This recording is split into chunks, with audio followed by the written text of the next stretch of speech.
Hey there everyone, this is Zach here. So, one of the most important things to understand in Mario Kart Wii is low tricks. They're very useful in the game because getting one means you spend less time in the air waiting for that juicy trick boost to come out.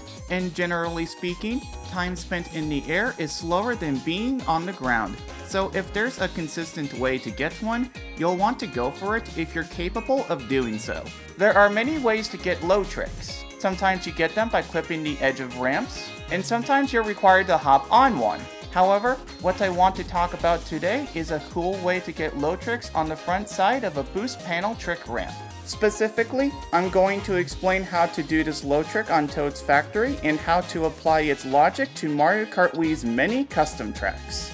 To begin this subject matter, I'm going to talk about how these boost panel ramps work, or how they're supposed to at least. To get a trick, you must go into the air off a trickable surface.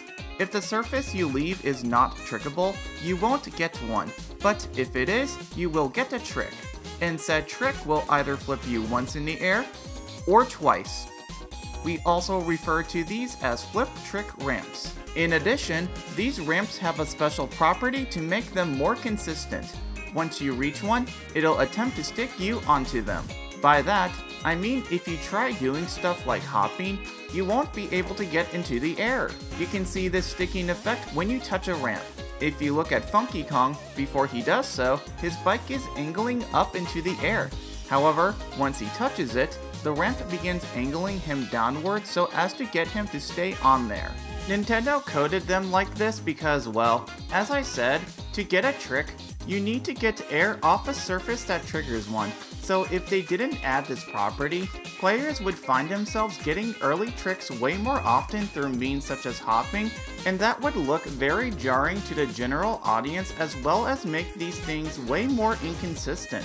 However, these ramps aren't coded the best really, and weird things can happen on all of them. But on the bright side, it allows for some very cool and very fast low tricks to become possible. Let's take this ramp on Toad's Factory for example, the prime subject of today's video. A lot of people assumed that to get this low trick, you need to hop on the ramp itself. It's a fair assumption to make because there are trick ramps like the pink ones on Shy Guy Beach that work this way. However, these ramps are of a different type than the boost panel ones. For example, they slow you down a lot while the other type doesn't. If you tried hopping on almost any regular trick ramp, you wouldn't get one out. You'd hop on it a couple of times and that's kind of all that would really happen. You'd still be able to get a trick, but not until the end of the ramp. In order to get the low trick to work on Toad's Factory, what you have to do is hop right before the ramp itself. Ones like this that slope upward from where you are at, if you hop just before them, then you end up getting early airtime. We can see this with the airtime metric by the arrow. If Funky Kong was on the ground, it would stay at 0. However, because it's at the number 1, this implies that he is in the air. And due to that, as well as the fact that this is a trickable surface, a trick is now possible. Awesome, so just hop onto any old flip trick ramp and it should work. Well, there is one very important caveat to this strategy. To get the low trick, you have to not wheelie up to the ramp. If you keep one, the low trick won't work if you hop before the ramp. This is because a wheelie increases the chances you'll stick to a flip trick ramp that slopes upward. Meanwhile, doing none makes low tricking these a lot easier. This is a general property with Mario Kart Wii I've noticed throughout the years on custom tracks. With this big ramp on Faraway Land for instance, the normal technique with Flame Runner is to drift up, pull back to get enough height to avoid an out of bounds area below, and then land in the water. However, doing this drift makes you a lot more prone to getting bounces from this ramp, and that's because you're in a non-wheelie state. While Flame Runner for the most part doesn't get bounced, Spear almost always does. You can see this happening as well without the drift. But by doing a wheelie, all vehicles have a much easier time sticking to the ramp until the end. Spear goes from getting bounces to almost always staying in place. Like I said, this game's ramps aren't the most consistent, and that's because Nintendo coded the game to give you seemingly random actions based on various things you do, such as how fast you're going or sudden angle changes in direction. And trick ramps are no exception to the rule. In general, for flip trick ramps, if the ramp inclines slightly from where you are at, or it's just flat, you're at the greatest chance of sticking to it, especially if you wheelie. Meanwhile, if it goes sharply upward, because of the rapid slope change, you're at greater risk of getting early airtime. There are a few ways to get this low trick to work without a wheelie. For starters, you could simply, well, not wheelie at all. Back in the early days of Mario Kart Wii, the world record wouldn't do any wheelie going up to the ramp, they'd hop just before touching it. The second thing you could do is cancel the wheelie by shaking the Wii remote downwards, or press the down button on the D-pad with the GameCube or classic controllers. Once the wheelie has fully dropped, then you can hop and the low trick works. Alternatively, you could hop to cancel the wheelie, and then hop again to get the low trick, which is what the world record does now. This logic can be applied to many custom track ramps. Let's take this one on Aquadrome stage. For the most part, if you approach this ramp with a wheelie, you'll end up sticking to it, resulting in you getting a normal trick. Using this double hop method though, you'll find yourself getting a low trick. And as you can see, it saves a little bit of time over the run that didn't attempt to low trick. And if you want a more extreme example, here's this giant ramp on Space Road. Just like Aquadrome, you can double hop and get a super low trick. And just to show that it saves time, as you can see, Funky Kong gets dramatically less air than the other run that tricks normally, and it almost ends up off-screening the ghost. You can also get a double trick off the final ramp as well. In this case, the double trick ends up saving time due to the extra speed you can get from the first trick boost. By the time the second trick boost wears off, Funky Kong is also ahead of the ghost that did a regular trick. Now something you may have noticed is that each ramp I have shown slopes upward. And that's because this technique only works on those ramps. If you tried doing this on a flat ramp, for example, this wouldn't work. The reason the low trick works is because you're hopping off a flat surface and then immediately going to one that bends upward. And due to the randomness of the physics that was coded into the game, said physics will give you air. So as I said, this strategy best works on ramps that slope up. However, this isn't going to be faster on literally every flip trick ramp that is designed like this. To get this low trick to be faster, there are two things that are required from a ramp. It needs to be angled high enough, and it needs to be long enough. Let's go back to the ramp leaving the factory. You can get the early airtime and trick just like the final one. However, in this case, this is a lot slower than just doing a normal trick. If you look here in this example, the run is doing the special trick strategy, but the ghost isn't. As you can see, I am losing a lot of time to the ghost. I am getting sent much higher into the air. This brings me to the next important part of this low trick. When you do it, it actually sends you up at a steeper angle than the ramp itself. Here's why.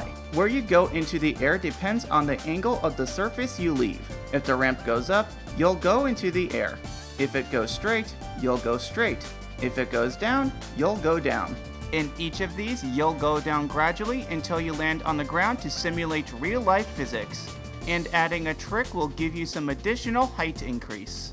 So why do I mention all this? Well, to get a low trick, you need to get airtime early on the ramp.